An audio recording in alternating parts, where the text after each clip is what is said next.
శ్రీ గురుభ్యో నమ. చిన్ననాటి చందమామ కథలకు స్వాగతం. ఈనాటి కథ శీర్షిక పొట్టిపంతులు గారి చిట్టెమ్మ. రాసినవారు ఎన్వి చలపతి, కర్నూలు. పొడగట్లపల్లిలో పొట్టిపంతులనే ఒక ఆయన ఉండేవాడు. ఆయన భార్య చిట్టెమ్మ, గొప్ప పతివ్రత.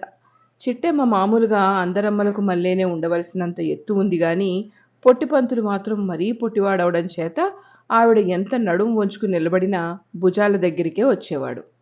పాపం చిట్టెమ్మకు తాను భర్త కన్నా పొడుగ్గా ఉండడం పతివ్రత లక్షణం కాదనిపించేది. మీ ఆయన పొడుగ్గా ఉండకపోవడం ఆయన తప్పు కానీ నీ తప్పు కాదు, ఆయన లోపానికి నువ్వేం చేస్తావు అని పక్కింటి హరిదాసు గారి భార్య అహోబలమ్మ గారు అంటూ ఉండేది. కానీ చిట్టెమ్మకు మనసు సమాధానం పడటం లేదు. మీరే అలాగంటే ఎలాగ అహోబలమ్మ గారు? మొన్న రాత్రి మీ వారే పతివ్రతల కథలు చెబుతూ ఏమన్నారో విన్నారుగా.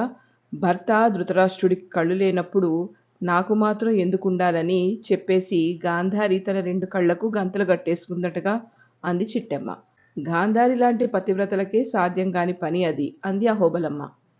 అయినా చిట్టెమ్మకు తృప్తాగలేదు. పతివ్రతలకి అసాధ్యమనేది లేదని మీవారే చెప్పారు కదటండి నిన్న రాత్రి కథలో.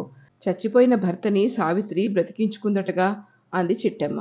అందుకు అహోబలమ్మ, ఆ మహాపతివ్రతలకు సాధ్యమైనట్లు మనకన్నీ సాధ్యం కావు చిట్టెమ్మ. అయినా ఒక సంగతి చెబుతాను విను. ఆ మధ్య మా వాడు ఇనపరింగులు 2 తెచ్చి దూలానికి అమరుస్తుంటే ఎందుకురా అని అడిగాను. అవి పట్టుకుని నేల తగలకుండా వేలాడితే పొడుగవుతానన్నాడు. ఈ మాటలు చెప్పి అహోబలమ్మ వెళ్ళిపోయింది. చిట్టెమ్మ తన భర్త పొడుగవటానికి ఇలాంటి ఏర్పాటేదో చేయాలని ఆలోచించింది. ఇల్లంతా వెతికింది గాని ఎక్కడా రింగులు దొరకలేదు. 2 చేంతాళ్లు కనబడ్డాయి. పడక గదిలో దూలానికి ఆ 2 తాళ్లు గట్టింది. అవి పట్టుకుని వేలాడటం అలవాటు చేసుకుంటే పొట్టిపంతులు పొడుగు కాకుండా పోతాడా అని ఆమె ఆలోచన. ఎత్తుగా ఉన్న ఆ దూలం అందుకోవడానికి వీలుగా పెద్ద కుర్చీపీట తెచ్చి దానిపైన ఒక చిన్న కుర్చీపీట నిలబెట్టింది. ఆ సాయంత్రం పొట్టిపంతులు ఇంటికొచ్చి ఆ తాళ్ళు కింద కుర్చీపీటలు చూసి ఎవరిని ఉరితీద్దామనే ఈ ఏర్పాటంతా అన్నాడు కోపంగా. కొందరి మనుష్యుల్ని ఉరితీస్తారని, ఉరితీయటం కోసం తాళ్ళు కుర్చీపీటలు తెస్తారని ఆ పతివ్రతకు తెలియదు పాపం. ఇవన్నీ మీకోసమేనండి అంది అమాయకంగా.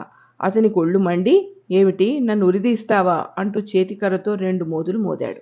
మీరు పొడుగెదుగుతారని ఇలా చేశానండి అని ఆమె తన మంచి ఉద్దేశాన్ని చెప్పబోయింది కానీ పొట్టిపంతులకి అర్థం కాక అడ్డమైన తిట్లు తిట్టడం మొదలుపెట్టాడు. అతడలా ఎందుకు తిడుతున్నాడో చిట్టెమ్మకు తెలిసిందే కాదు. పంతులు మాట్లాడక పడుకున్నాడు. చిట్టెమ్మకు ఏమీ తోచక అహోబలమ్మ గారింటికి వెళ్ళింది.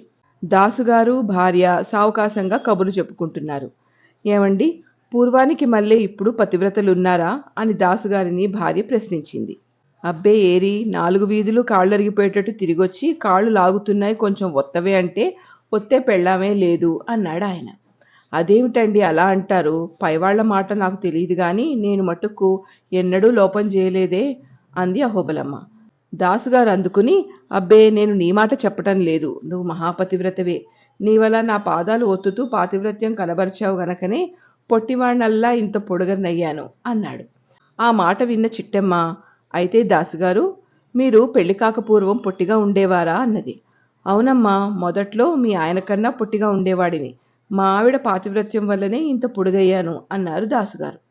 పాపం అమాయకురాలైన చిట్టెమ్మ నిజమే అనుకుని ఇంటికెళ్ళింది. మంచం మీద పొట్టిపంతులు గుర్రుపటి నిద్రపోతూ ఉన్నాడు. తాను కూడా అతని కాళ్లను భక్తితో ఒత్తి అతను పొడుగయ్యేటట్లు చేసుకుందాం అనుకుని మంచం మీద భర్త కాళ్ళ దగ్గర కూర్చుంది.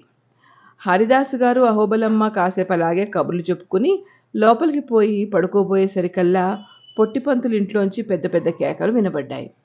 దాసుగారు భార్య ఉలిక్కిపడి లేచి వీధిలోకి వచ్చారు. దాసుగారు చొరవ చేసి, ఏమిటయ్యా ఆడదాని మీద చేయి చేసుకుంటున్నావు అని గదమాయించేసరికి పొట్టిపంతులు తలుపు తీసుకుని వచ్చి, ఏమన్నారు? ఇది ఆడదా? నా పాలిట బ్రహ్మరాక్షసి. నిద్రపోతూ ఉంటే పీక పిసికి చంపేయాలనుకుంది అన్నాడు. దాసుగారికి ఇదంతా అయోమయంగా తోచి, ఏంటమ్మా ఈ గొడవ అన్నాడు. ఆవిడ ఏడుస్తూ, నేను పతివ్రతను, భర్తను చంపుతానా చెప్పండి, కంఠం ఒత్తుతూ ఉంటే ఇంత రభస చేశారు అంది. కంఠం ఒత్తడం ఏమిటమ్మా అన్నాడు దాసుగారు. అహోబలమ్మ గారు మీకు కాళ్ళు ఒత్తి తన పాతివ్రత్యం వల్ల మీరు పొడుగయ్యేటట్లుగా చేశారుగా, నేను కూడా మా వారిని అలా చేయాలని కాళ్ళ దగ్గర కూర్చున్నాను అంటూ ఉండగా దాసుగారు అడ్డు తగిలి కాళ్ళ దగ్గర కూర్చున్న దానివి కంఠం ఒత్తడం ఏమిటి అని అడిగారు. కాళ్ళు ఒత్తుదామనే కూర్చున్నాను బాబూ. కానీ అప్పుడు తులసి పేరుతో ఉన్న వారి కంఠం కనబడి నాకో ఆలోచన వచ్చింది. కాళ్ళు ఒత్తితేనే నేను పతివ్రతనైపోయి వీరు పొడుగరి అవుతారన్నప్పుడు ఎప్పుడూ తులసి పూసల పేరుతో అలంకరింపబడి పవిత్రమై ఉండే ఆ కంఠం ఒత్తితే నా పాతివ్రత్య ప్రభావం క్షణాల మీద పనిచేసి మా వారు నాకన్నా పొడుగవుతారు కదా అని ఆలోచించి కంఠాన్ని ఒత్తాను అన్నది చిట్టెమ్మ అమాయకంగా. తాను వేళాకోళానికన్న మాటలు నిజమేనని నమ్మి చిట్టెమ్మ ఇలా చేసిందని వెల్లడైంది దాసుకి.